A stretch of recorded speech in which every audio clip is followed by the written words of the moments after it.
Hello बेटा, सुप्रभात। और बेटा सभी अच्छे होंगे और हमें तो उम्मीद यही है आप अच्छे ही रहो। और हमने ग्रामर का एक चैप्टर पढ़ लिया, उपसर्ग प्रत्यय का। अब हम क्षितिज के पद का चैप्टर 11 लेते हैं। चैप्टर 11 है सवैये। सवैये यानी रसखान का। इसके रचयिता कौन है? रसखान है। कौन है? सवैये चैप्टर और रसखान इसके रचयिता हैं। रचयिता यानी इसको लिखने वाले। तो रसखान कौन थे? रसखान थे कृष्ण भक्त कवि रसखान थे। कृष्ण भक्त कवि रसखान थे। इनका जन्म 1548 में दिल्ली के निकट हुआ था और इनका मूल नाम सैयद इब्राहिम था। इनका मूल नाम क्या था? सैयद इब्राहिम था। मुसलमान होने पर भी ये मुसलमान थे, लेकिन फिर भी ये इनकी कृष्ण में गहरी आस्था थी। गहरी आस्था थी, श्रद्धा थी। उनकी कृष्ण भक्ति में कृष्ण भक्ति अगाध थी। उनकी कृष्ण भक्ति क्या थी? अगाध थी। और उनको श्री कृष्ण के साक्षात दर्शन भी हुए थे। उन्होंने कृष्ण को ही अपना अगाध प्रेम, अगाध भक्ति थी उनके प्रति, और उन्हीं से संबंधित उन्होंने अपने काव्य रचे हैं। काव्य कौन कौन से रचे हैं उन्होंने? प्रेम वाटिका, सुजान, रसखान। और रसों की तो वो खान थे, इसीलिए उनका नाम रसखान रखा जाता, क्योंकि रसों में लिखते थे और ब्रज भाषा में वो लिखते थे।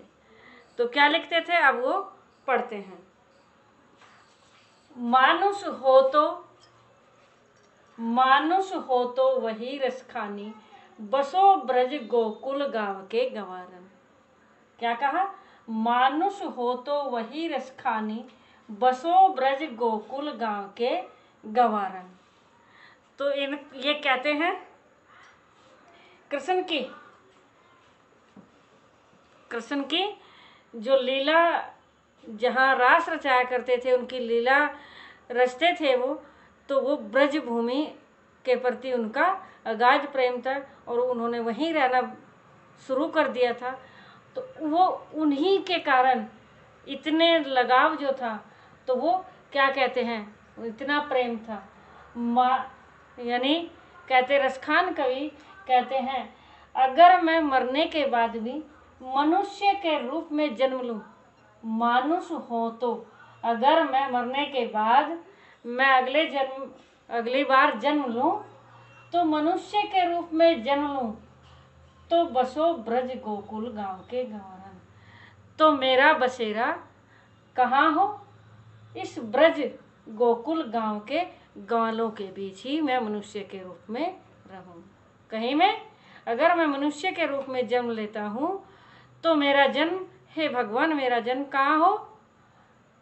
गोकुल गांव के ग्वालों के बीच ही मेरा जन्म हो।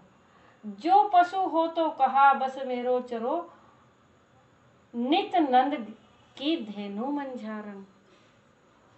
क्योंकि अगला जन्म पता नहीं मनुष्य का मिले या पशु का मिले या किस रूप में मिले, तो वो रसखान कवि इसलिए कहते हैं, अगर मैं पशु के रूप में जन्म लूं, अगर मैं पशु के रूप में जन्म लूं, तो बस हे भगवान कहाँ मेरा जन्म हो, जो नित्य नंद की धेनु मंझारन, जो नित्य नंद बाबा गायें चराते हैं, उनकी गायों के बीच में ही मैं जन्म लूं।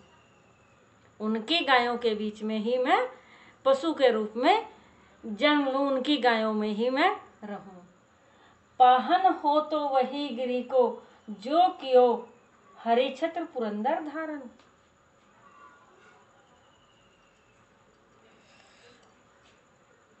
क्या कहा? पाहन हो तो वही गिरी को, जो कियो हरि छत्र पुरंदर धारण। और अगर मैं पत्थर के रूप में जन्म लूं, अगर मैं पत्थर के रूप में जन्म लूं तो मैं उसी पत्थर, उसी हरी छत पुरंदर धारण, उसी पर्वत पर पत्थर बनूं, उसी पर्वत पर पत्थर बनूं जिसको श्री कृष्ण ने धारण किया था, जिसको श्री कृष्ण ने धारण किया था। जब ब्रजवासियों के सेवा यानी उनके रक्षा के लिए उन्होंने उस पर्वत को धारण किया था, तो उसी पर्वत पर मैं पत्थर के रूप में जन्म लूं जिसको श्री कृष्ण ने धारण किया था, श्री कृष्ण ने अपनी उंगली पर उठाया था। जो खग हो तो बसेरो करे, मिली कालिंदी कूल कदम के डारन। जो पक्षी के रूप में जन्म लूं, जो मैं पक्षी के रूप में जन्म लूं तो मेरा बसेरा केवल वहीं हो, हे भगवान, केवल वहीं हो जहाँ यमुना के किनारे कालिंदी, यमुना के किनारे जो कदम का पेड़ है जिसके नीचे कृष्ण जी अपनी रासलीला रचाया करते थे, तो उसी पेड़ पर मैं पक्षी के रूप में जन्म लूं, मेरा वास पक्षी के रूप में वहीं हो। क्लियर? एक बार फिर से समझ लेते हैं। मानुष हो तो वही रसखानी, बसो ब्रज गोकुल गांव के गवारन। जो पशु हो तो कहा बस मेरो, चरो नित नंद की धेनु मंझारन। पाहन हो तो वही गिरी को, जो कियो हरि छत्र पुरंदर धारन। जो खग हो तो बसेरो करे, मिली कालिंदी कुल कदम की डारन। तो रसखान कवि क्या कहते हैं? भगवान को संबोधित करते हुए कहते हैं, कृष्ण जी को संबोधित करते हुए कहते हैं कि हे, अगर मैं मनुष्य के रूप में जन्म लूं तो मेरा बसेरा मैं उसी गांव में, गोकुल के गांव में ग्वालों के बीच में ही जन्म लूं। और अगर मेरा जन्म पशु के रूप में हो तो मैं जो प्रतिदिन नंद बाबा की गायों के बीच में, वो नंद बाबा गायों को चराते हैं, उनके बीच में ही मैं गाय के रूप में जन्म लूं, ताकि उनको कौन चराएं? कृष्ण जी चराएं, नंद बाबा चराएं। पाहन हो तो वही गिरी को, जो कियो हरि छत्र पुरंदर धारण। और अगर पत्थर के रूप में जन्म लूं तो मैं उसी पर्वत को धारण करूं, उसी पर्वत पर रहूं जिसको श्री कृष्ण जी ने अपनी उंगली पर उठाया था। और जो खग हो तो बसेरो करो, मिली कालिंदी कुल कदम की डारन। और पक्षी के रूप में जन्म लूं तो मेरा बसेरा उसी कदम के पेड़ पर हो जो यमुना नदी के किनारे कदम का पेड़ है और जिसके नीचे कृष्ण जी अपनी रासलीला रचाया करते थे। ठीक है, अब सेकंड लेते हैं। अब इसमें भी उनका प्रेम है कि उसके मतलब पवित्र प्रेम है, निश्चल है और निस्वार्थ है। तो इसमें क्या कहते हैं? या लकुटी अरु कामरिया, पर राजती हूँ पुर को तजी डारो। आठों सिद्धि नवो निधि के, सुख नंद की गाय चराए विसारो। रसखान कबऊ इन आखिन सो, ब्रज के बनबाग तड़ाग निहारो। कोटिक एक अवधोत के धाम, करेल के कुंजन ऊपर वारो। तो इसमें क्या कहते हैं?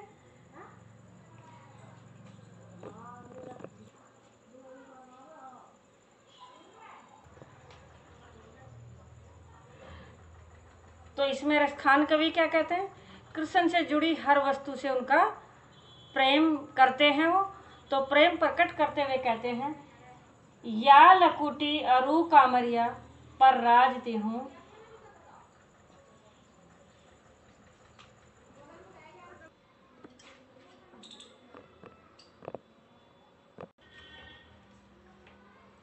तो इसमें क्या कहते हैं?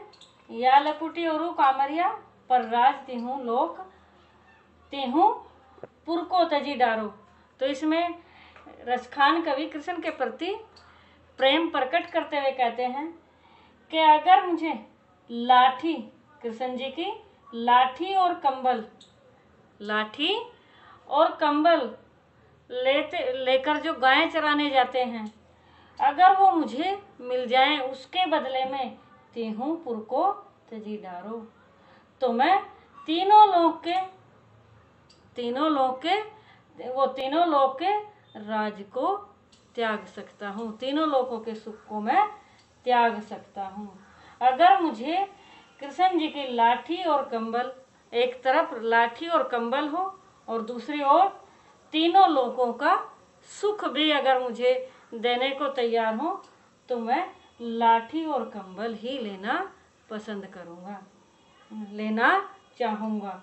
आठों सिद्धि नौ निधि के सुख, नंद की गायें चराई विसारो। और आठों सिद्धि मुझे प्राप्त हो या न हो, नौ की नौ निधियाँ मुझे प्राप्त हो। आठों सिद्धियाँ जो होती हैं, सिद्धियाँ प्राप्त करते हैं जो ऋषि मुनि सिद्धियाँ प्राप्त करते हैं, और नौ निधि जो हर प्रकार के सुख जिसमें होते हैं, ऐश्वर्य होते हैं। तो रसखान कवि क्या कहते हैं कि आठों सिद्धि और नौ निधियों के सुख मैं त्याग सकता हूँ, अगर मुझे उसके बदले गाय चराने को मिल जाए। मैं गाय चराने के लिए ये आठों सिद्धि और नौ निधि के सुख भूल जाऊंगा। किसके? क्योंकि नंद बाबा की गाय चराने को मुझे मिल जाए। रसखान कबो इन आखिन सो, ब्रज के वन बाग तड़ाग निहारो। रसखान क्या कहते हैं कि मैं केवल और केवल जब भी मेरी आँख खुले, मैं अपनी आँखों से बस ब्रज के वन बाग और तालाब को ही निहारता रहूं। मेरी आंखें खुले बस केवल कहीं के लिए खुले कि ब्रज के वन बाग और तड़ाग यानी तालाब को निहारता रहूं, यानी देखता रहूं। बस मेरी आंखों को केवल ब्रज के वन और बाग यही दिखाई दें। कोटिक एकल धोत के धाम, करिल के कुंजन ऊपर बारो। इसमें क्या कहता है कि अगर कृष्ण जी के जो करिल के कुंजों की माला है, करिल के कुंजों की जो माला है, वो अगर मुझे मिल जाए तो मैं उसके लिए सोने के महल आदि भी त्याग दूंगा। अगर मुझे करिल के कुंजन ऊपर वारो, अगर मुझे करिल के कुंजों की माला एक तरफ ये हो और दूसरी तरफ सोने के सिंहासन आदि भी हो, तो वो भी अगर वो मिले या फिर करिल के कुंजों की माला मिले, तो मैं करिल के कुंजों की माला ही लेना पसंद करूँगा। मैं उसके लिए सोने के सिंहासन तक भी त्याग दूंगा, क्योंकि कृष्ण के प्रति उनका इतना प्रेम है। तो इसलिए वो सारी चीज़ें क्या चाहता है, या लकुटी अरू कांबरिया, लाठी और कंबल के बदले में तीनों लोकों के सुख भी त्याग सकता हूँ। आठों सिद्धि नौ निधि के सुख भी मैं, अगर मुझे नंद बाबा की गायें चराने को मिल जाए तो आठों सिद्धि नौ निधि के सुख मैं त्याग दूंगा। रसखान ये भी कहते हैं कि बस मेरी आंखें खुलें, मेरी आंखें बस ब्रज के वन बाग तालाब आदि को ही निहारती रहें। और करिल के कुंजन के जो मालाएं हैं, अगर वो मुझे मिल जाए तो उसके लिए मैं सोने के सिंहासन तक को भी त्याग दूंगा।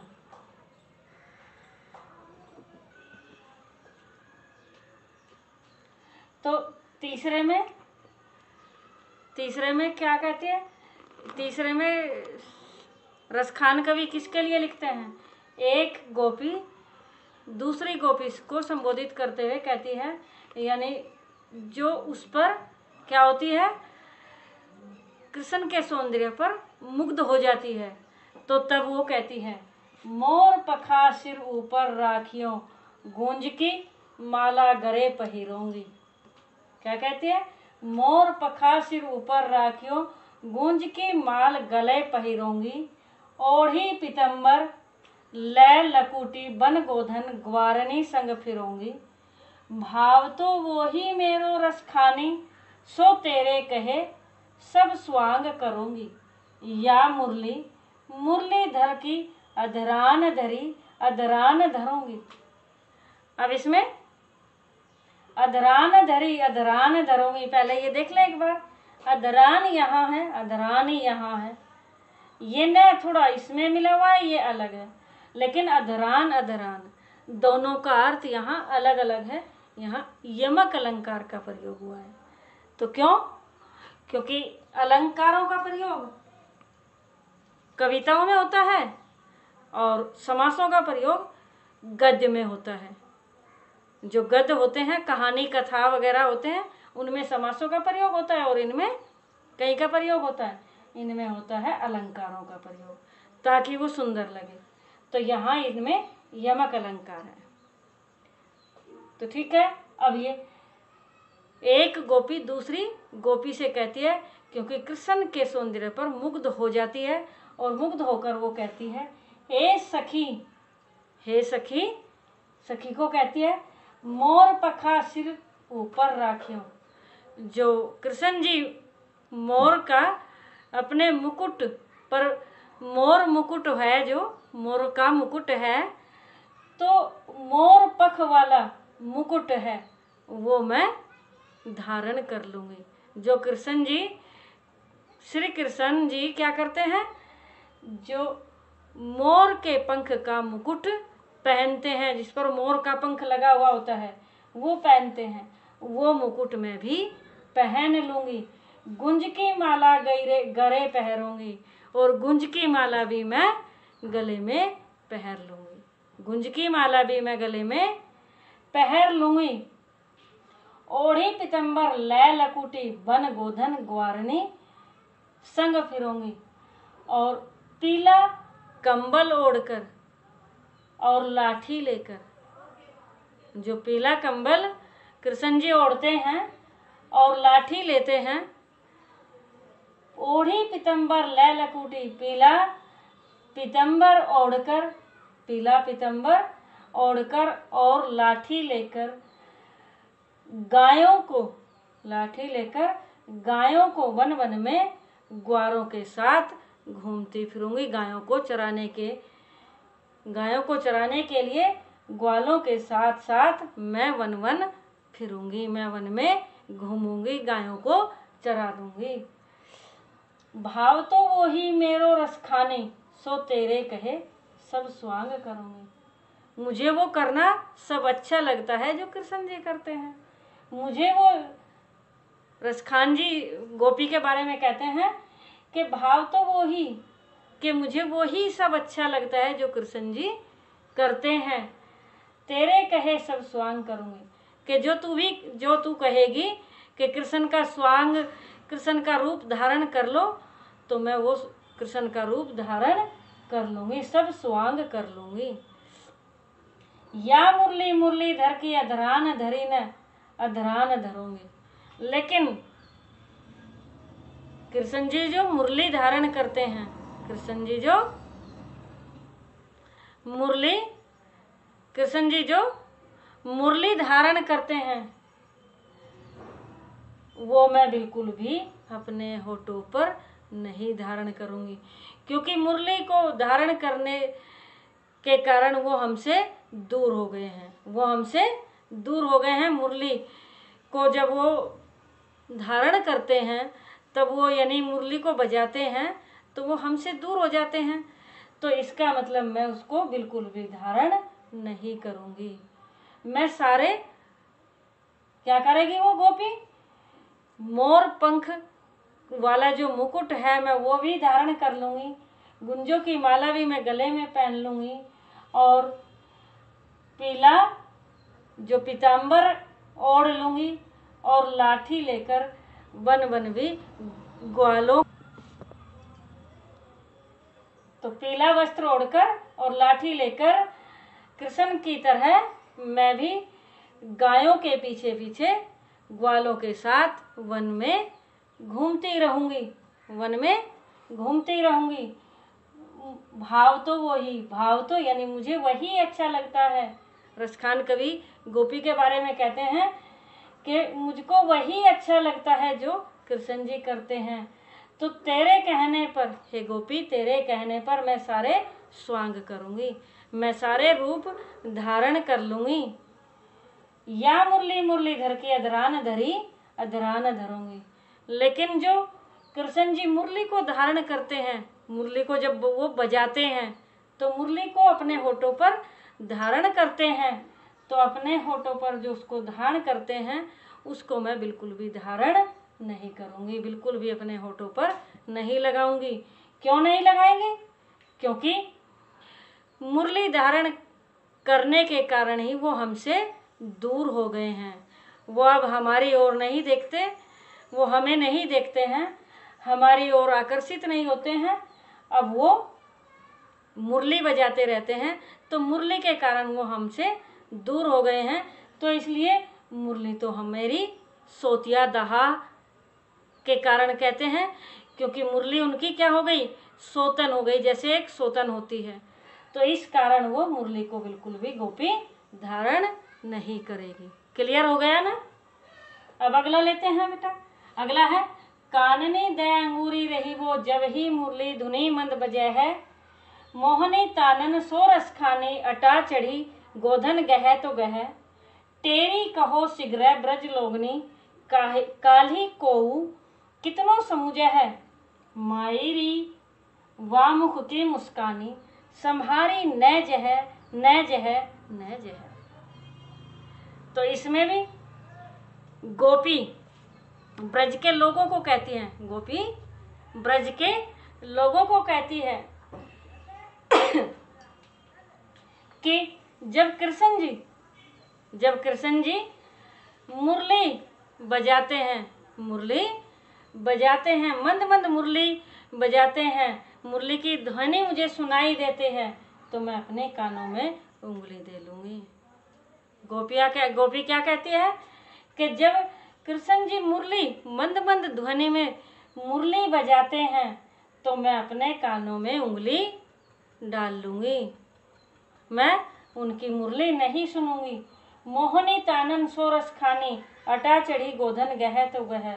और वो जब वो गोधन को ले जाते हैं यानी होते हैं, तो अट्टालिका पे चढ़कर वो गोधन गाते हैं, यानी वो जब अपने मुरली से अपनी तान से वो स्वर मधुर में गाते हैं, तो वो मोहनी तान भी अट्टालिका चढ़कर मैं नहीं सुनूंगी। अट्टालिका चढ़कर वो पर चढ़कर वो गाते हैं, तो वो गोधन भी मैं नहीं सुनूंगी।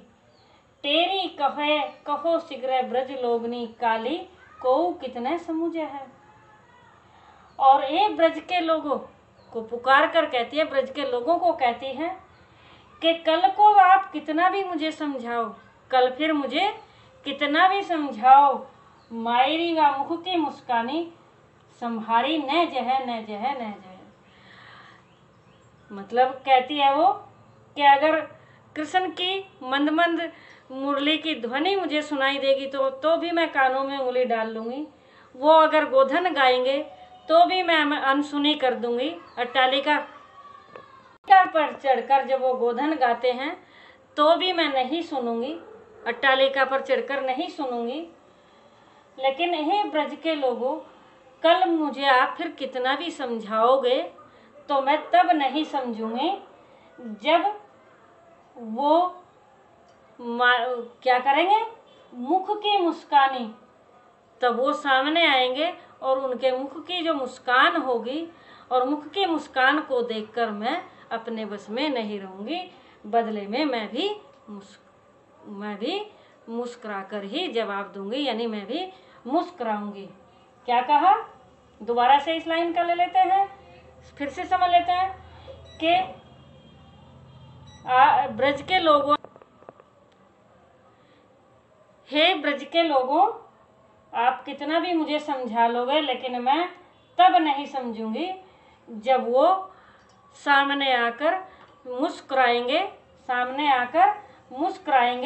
तो मैं उनकी मुस्कान मेरे से संभल नहीं पाएगी, यानी बदले में मैं भी मुस्कुरा दूंगी, तब मैं अपने वश में नहीं रहूंगी, फिर चाहे ब्रज के लोग मुझे कुछ भी कहें।